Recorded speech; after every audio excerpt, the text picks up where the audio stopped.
And in front of me I have a completely flat wall, but if I place a button in here and press it,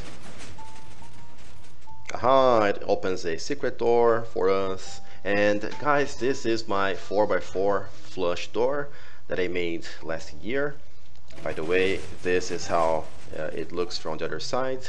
I never made a tutorial for this thing, so I want to quickly talk to you guys about how this works, because the redstone is pretty crazy. Took me lots of hours to put it to work, and then I will do the tutorial for those of you who are still interested. And this is the redstone on its entire glory.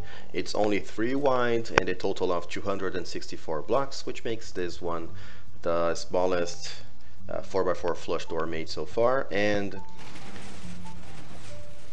I also don't recall seeing ever a 4x4 flush door activated by a button.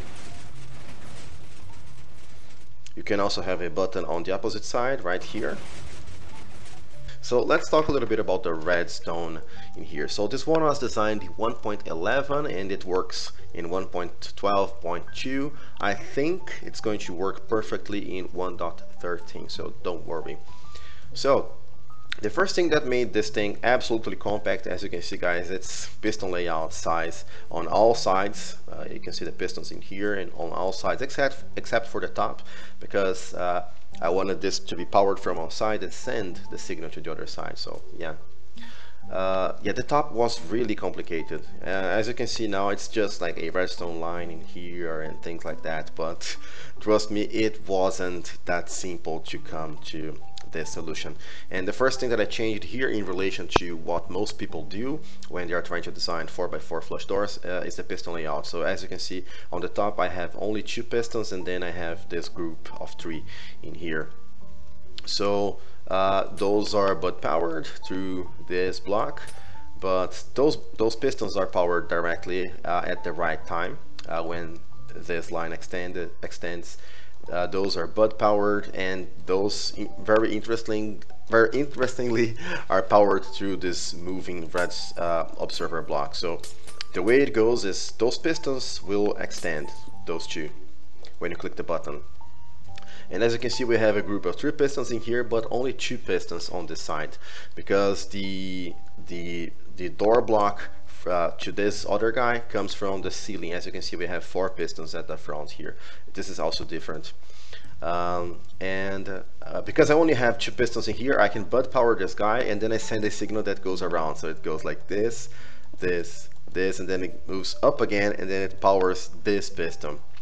And when I power this guy with this observer block, I also send a pulse to this piston, then it extends this other guy, and it powers this piston when it's in the right position. So this is how the top works. It's quite innovative, and it was really nice, really challenging.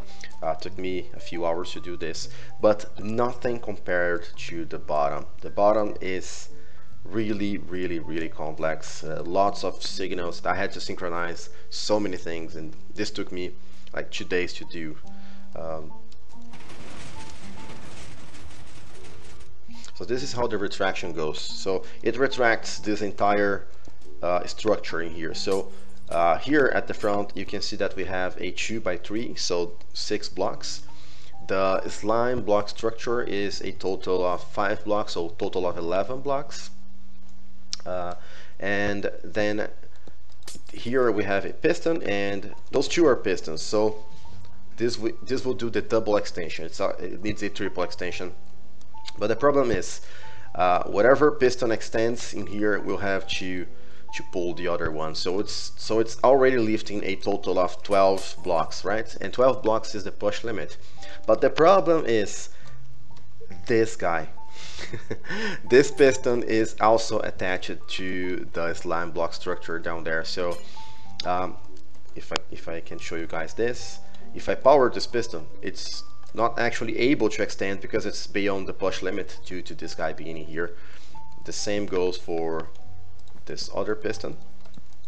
So what I had to do for this layout to work was to make this piston detach from the entire structure, which I don't have a lot of space to do. So what I do is I actually power this from below. So when this piston is extended, it's not attached to the structure anymore.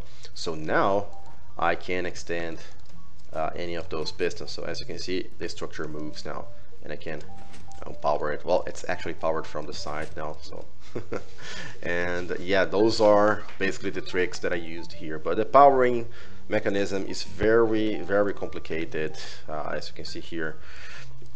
Like I'm sending a signal through here, but also signal through here. This guy gets a 1-tick pulse, but it also has observers connected to pistons, which is usually not a good idea because the timings get more complicated if you do that. And this is this guy also doesn't get powered constantly, which would make this easy to extend this structure. As you can see, I'm using a observer block, which means that this guy gets a short 1-tick pulse, which gives me very little time to use any of those other pistons to extend the entire structure. Yeah, so this door is really complicated, guys. I don't like the floor. The floor needs this, unfortunately, because this repeater here cannot be. I would like for the floor to be like this, but then this will bud this other guy in here. No, well, this is not really a problem, or is it? I can't remember, guys. I made this last year, but yeah, it's either going to bud this guy in here or interfere with this other guy down here, which is even worse. And yeah, so I needed a transparent block that wouldn't attach to slime blocks because of the push limit. So this was very complicated, guys, and unfortunately the floor is a little bit ugly. So for those of you who are interested in having a secret entrance like this, I will do a tutorial now. In all honesty, it's been a while since I've designed this thing, so basically I'm going to go through the process of learning how to build this along with you guys. So the space required is a 3 by 8 platform, and here we need a gap of 11, which means if this is your block number 1, this is going to be your block number 11. And let's start by placing a pair of pistons right in the middle of this platform. We also need a pair of pistons like this for the layout, and this is going to be the triple extender that moves the slime block structure, and they work like this. So this extends, this guy gets a 1-tick pulse, then this one gets in here, extends, and this one also extends, and the retraction is pretty much the opposite. For the top, you need to have 4 pistons in here and 2 on each side. Don't remember to leave space for the top of the circuit, and underneath those we're going to have some pistons. If those are extended, we're going to have a total of 3 pistons on each side in here. So those are going to come from this specific group of pistons. So I mean, this is going to be like this, but of course those are going to be attached in here.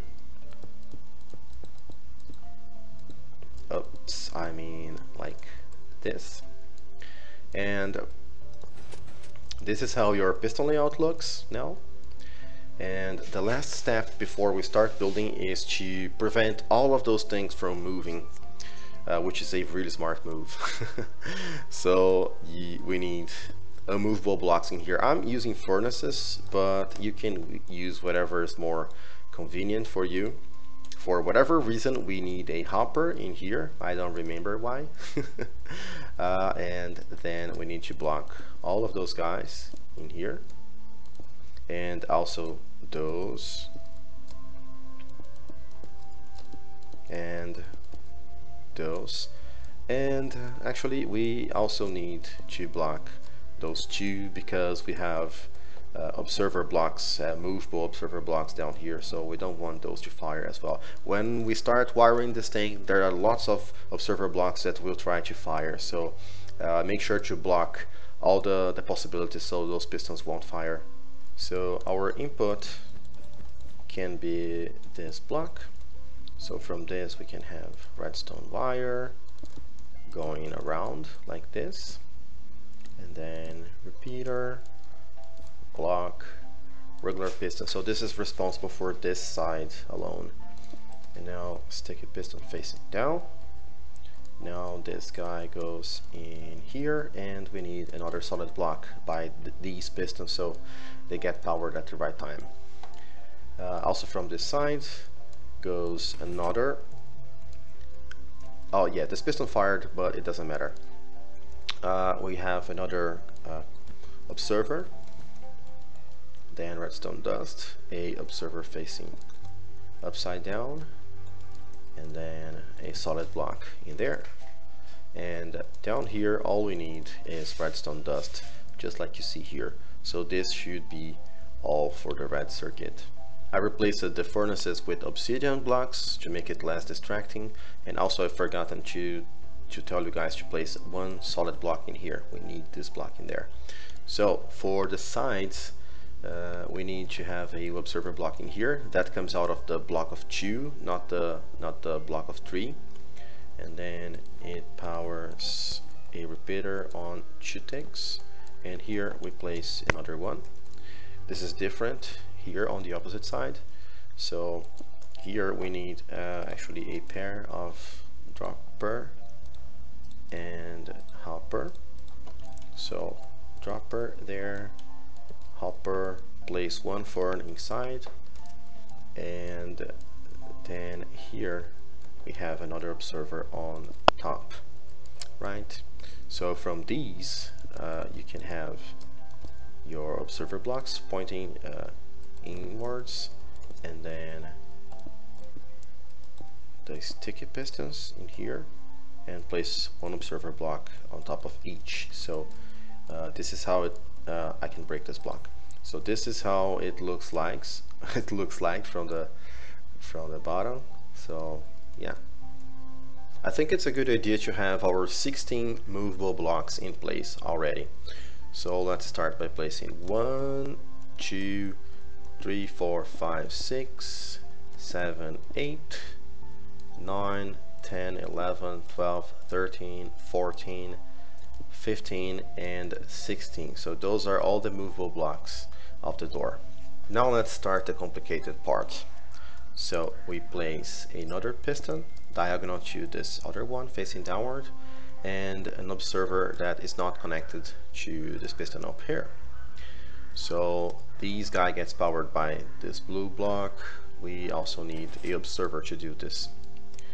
And right here we have this other observer, and a piston goes in here, another piston goes in there, and we also need this to have redstone dust on top. So yeah, that's all for this side. Also we need one regular piston right there facing this way.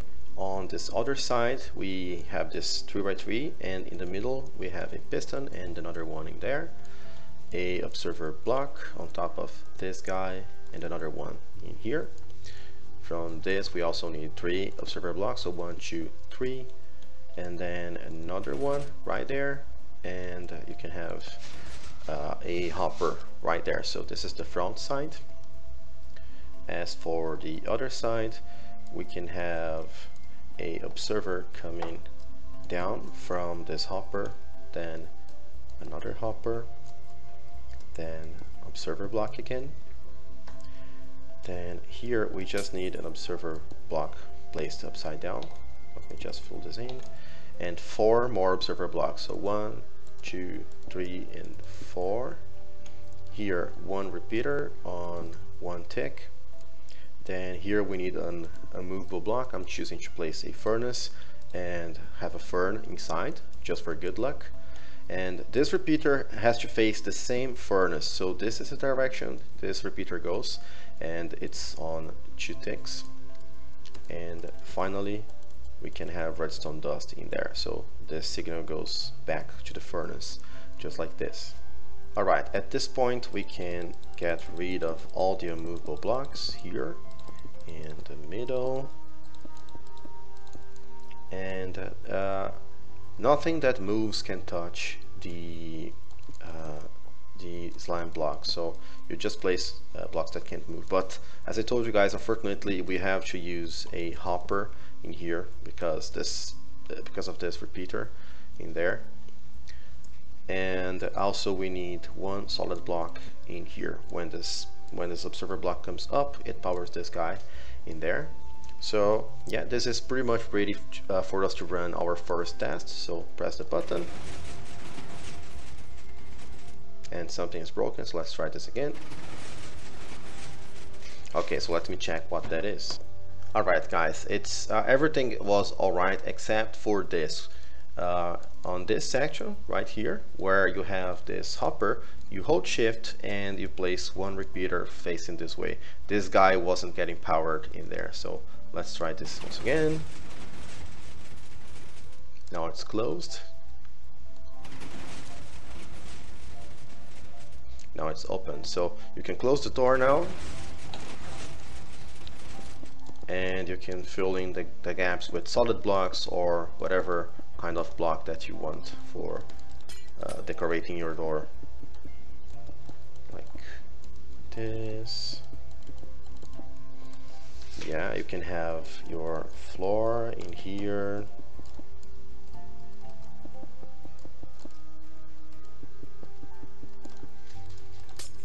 If you want, you can as well extend this to be a button in here, I guess. So button, do I have any slabs on me? I can pick this, and then it's going to be something like this, and then you can remove this block. This is going to be a wall, more floor, and then you have a button at a very convenient place for your door to work. So you can cover all of this. No problems if you use solid blocks or transparent blocks, glowstone, whatever. You just need to make sure that those are going to be solid blocks. You can even try maybe use sea lanterns in here. This should look pretty cool for the door. And on the other side of the door, you can also cover all of this as a wall and have another button in there. I think you can, well, you can find another way to hook up the buttons. There's always a simple way, but I'm not going to worry about this. So it closes from the other side, and that is your 4x4 flush door, super compact. And yeah guys, so thank you very much for watching guys, and see you soon. Bye.